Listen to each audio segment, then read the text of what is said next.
Assalamualaikum warahmatullahi wabarakatuh. Hai, aku Talita Nurul Iftita, mahasiswa Universitas Pendidikan Indonesia, Program Studi Ilmu Pendidikan Agama Islam tahun 2024. Di video ini aku mau mereview salah satu buku yang udah kurang lebih 1 bulan aku baca dari tanggal 3 November 2024 sampai tanggal 27 November 2024. Video ini aku buat untuk memenuhi salah satu tugas mata kuliah Basic Life Skill dengan dosen pengampu Bapak Dr. Saiful Anwar, SPDI MAG. Nah, buku yang aku baca ini tuh berjudul Cosmos by Carl Edward Sagan atau lebih dikenal dengan nama Carl Sagan, seorang astronom hebat dari Amerika Serikat. Ia dikenal sebagai seseorang yang mempopulerkan ilmu sains dan juga ilmu astronomi. Kemudian sekaligus ia juga sebagai seseorang yang mempelopori ilmu eksobiologi atau ilmu astrobiologi, yang dimana ilmu ini tuh membahas atau mengkaji tentang kehidupan di alam semesta. Kemudian buku ini tuh terbit pada tahun 1980 bertepatan dengan ditayangkannya serial TV Cosmos, Personal Voyage by Carl Sagan, Andrew Yang, dan juga Stephen Soter. Dimana Andrew Yang ini adalah seorang istri dari Carl Sagan. Nah, sebelum kita membahas lebih jauh mengenai buku Cosmos ini, alangkah lebih baiknya kita mengetahui terlebih dahulu apa itu Cosmos yang dimaksud oleh Carl Sagan. Nah, Carl Sagan memberikan pembahasan mengenai pengertian kosmos itu sendiri di bab pertama halaman 15.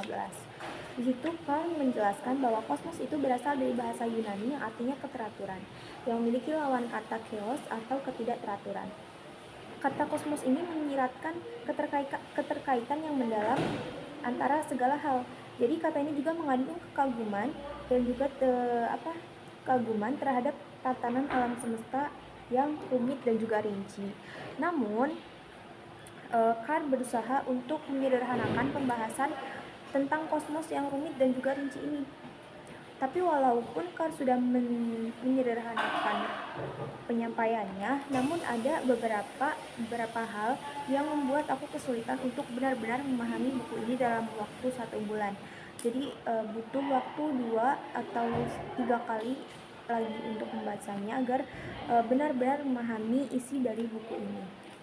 Kenapa buku ini susah dipahami? Karena buku ini tuh bergenre sains atau ilmiah, jadi berpengaruh juga kepada bahasa yang digunakan di dalam buku ini gitu. Jadi bahasa yang digunakan dalam buku ini tuh kebanyakan itu adalah bahasa-bahasa ilmiah atau bahasa-bahasa saintis. Oke, jadi kita udah tahu, udah mengerti apa itu kosmos. Kosmos adalah segala keteraturan yang ada di alam semesta ini. Manusia yang berkembang atau bertumbuh, terus kemudian ada planet-planet yang berrotasi sesuai dengan rotasinya masing-masing, terus juga ada tata surya dan juga ada planet-planet yang mengelilingi matahari gitu. Jadi itu tuh adalah bentuk dari keteraturan yang ada di alam semesta. Kemudian kalian pernah nggak mikir kenapa ada bumi, kenapa ada matahari, kenapa ada bintang, kenapa ada galaksi, dan kenapa ada alam semesta gitu. Jadi alam semesta itu adalah dulunya segumpal titik terang gitu, segumpal bola api. Jadi dulu tuh gelap banget di alam semesta itu. Ini kata buku Kosmos ya, berdasarkan pendapat-pendapat dari para ilmuwan juga. Jadi dulu itu adalah segumpal titik terang atau semacam bola api yang sangat panas, yang sangat padat, dan juga yang sangat terang gitu, panas, padat, terang gitu ya, yang ada di langit kegelapan gitu. Pokoknya dulu tuh gelap banget. Terus di situ ada satu bola api gitu. Nah, di dalamnya tuh ada apa sih? Di dalamnya ada debu. Debu tuh di buku ini tuh, di buku Kosmos itu disebut dengan zarah gitu. Nah, ada debu, ada energi, ada radiasi gitu. Pokoknya ada banyak banget di sini ya. Nah, kemudian ini tuh ada satu ilmuwan, tapi aku lupa namanya. Dia tuh mengatakan bahwa alam semesta ini semakin hari semakin mengembang gitu.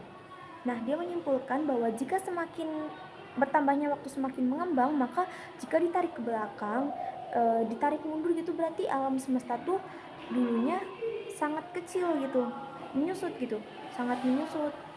Berarti kalau ditarik ke depan dia itu mengembang, berarti kalau ditarik ke belakang dia menyusut. Paham nggak? Semoga paham. Nah, itu tuh dulunya itu semakin menyusut gitu. Berarti dulu tuh hanya kecil kecil kemudian mengembang dan mengembang seperti balon yang ditiup aja gitu. Nah, bola api yang padat itu kemudian meledak yang kemudian disebut dengan ledakan paling besar di dunia atau ledakan Big Bang. Nah, ledakan Big Bang itu berawal dari bola api itu yang kemudian pecah dan mengeluarkan banyak sekali debu. Debu-debu itu kemudian menggumpal dan menjadi nebula atau awan-awan yang ada di alam semesta gitu. Nah, kemudian juga di situ timbul adanya planet bumi, ada planet matahari, planet Merkurius, planet Mars dan lain sebagainya. Nah, itu teori sejarah dari alam semesta berdasarkan teori Big Bang yang dijelaskan di buku ini. Kemudian yang kedua ada pendapat dari seorang ilmuwan bernama Eratosthenes bahwa bumi itu bulat. Jadi dulu tuh ada salah satunya ilmuwan muslim ya, namanya Al-Kindi. Beliau mengatakan bahwa bumi itu datar. Kemudian pendapat itu tuh dipatahkan oleh Eratosthenes, seorang ilmuwan dari bangsa Eropa.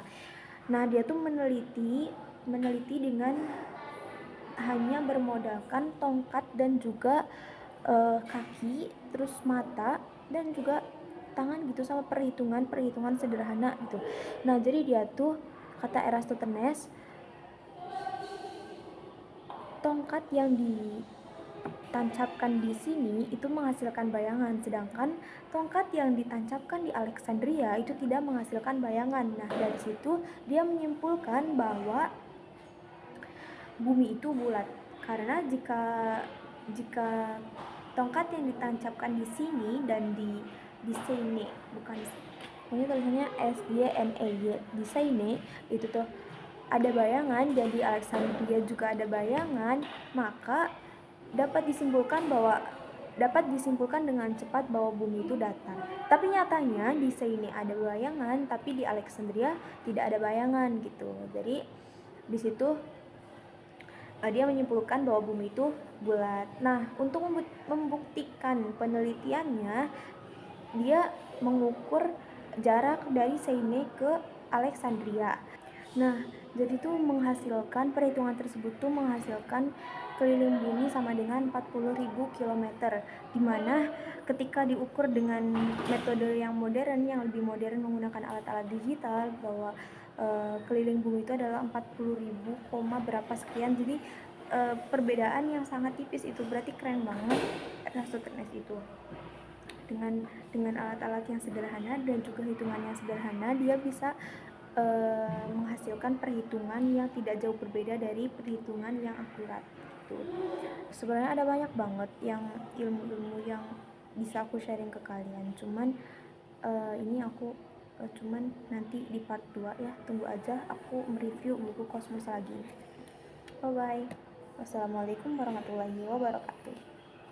Oh ya, ada satu quotes yang aku kutip yang aku sangat suka, bukan quotes tapi ada di dalam pembahasan dari dari Carl Sagan. Kata Carl Sagan itu, lingkungan bumi saat ini tidak cocok untuk bentuk-bentuk kehidupan yang sederhana. Kita tuh harus bekerja keras supaya bisa tetap hidup dan bertahan hidup. Semangat berjuang.